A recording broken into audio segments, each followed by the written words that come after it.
I'll button this if you like. Oh, no, you're good, sir. Okay. You're good. All right. I'm rolling. I'm ready when you are. Ready? Yep. Okay. Mr. Pialorsi, tell us your memories of former Mayor Jake Godbold. Well, they first started in when I made president in 1979 of the Fraternal Order Police. Those were hard times for officers on the street. The wages were low. Actually, a lot of the officers were getting pretty tight about how they wanted to see the future. They want, you know, you serve this community, but at the same time, you expect to be paid. And we were getting pretty close to being one of the lowest paid departments. Jake took a liking to us. We spent some time together. We talked.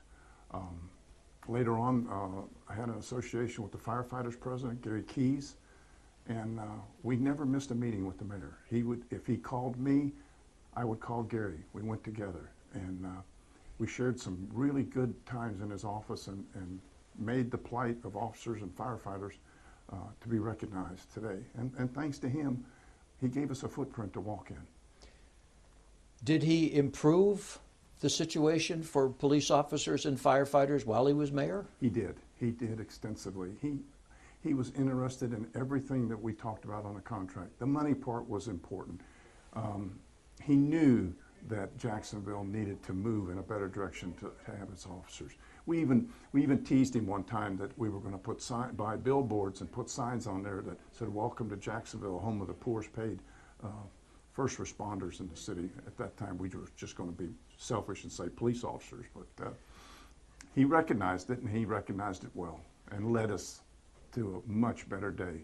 Was there ever an adversarial relationship between the FOP and the Godbold administration? There was a strong adversarial. At one time, we even adopted the name of calling him Boss Hog. I think they even spray painted it in a few places, and he didn't care for it too well, and he made his message known to us. He was pretty strong in his message at times. You know, Jake didn't really quite have the language that most people would expect out of the mayor's office when he wanted to drive a point home. You've lived here how long? Since the second time since 1963. So how have you seen Jacksonville change, and what kind of change would you attribute to Jake Godbold's terms as mayor? Well, one of the big things was in 1984, I became the chief of special events and recreation. I started out with, he called me up and said, "We're going to bring Michael Jackson to town."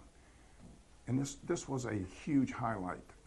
We were the third venue. Kansas City was first, then Dallas. So he sent myself and Gary Keys again. He was a fire chief by then. He sent us to look at the program of how they were putting the stadium together to do the Michael Jackson show.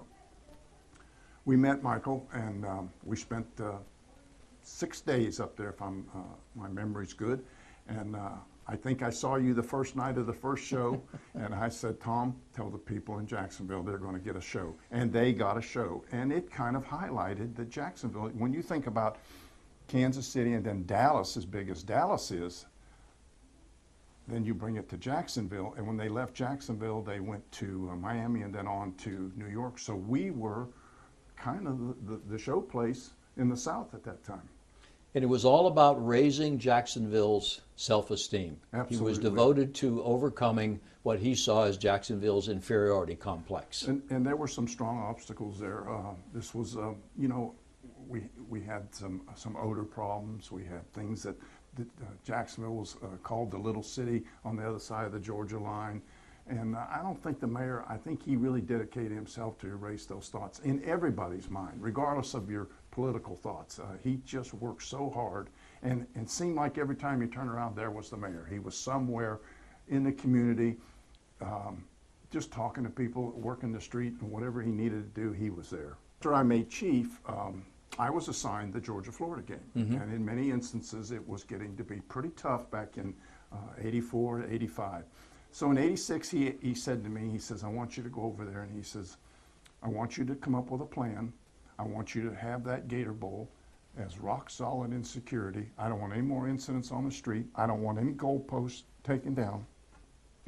So I spent weeks over there, and he said, "Don't discuss this plan with anybody. You bring that plan to me before anybody and the media was after me on a daily basis to give an interview of what progress I made. I can remember it very clearly because at that time there was 144 gates to get into the Gator Bowl, and way before the remodeling. And I took a plan to him. We put the plan together. Sheriff McMillan then decided that we would take the recruits out of the academy. We would deputize them for one day. We put 380 police officers in the stadium for that event in order to, and we won the Georgia facilities, the AD and the coaches and them. They were getting a little bit ready to move back to Georgia and make it a home-and-home game. And we saved it, and we were very proud of that. But thanks to him and his tenacity to push us, we pulled it off. Thank goodness. Been great for the city.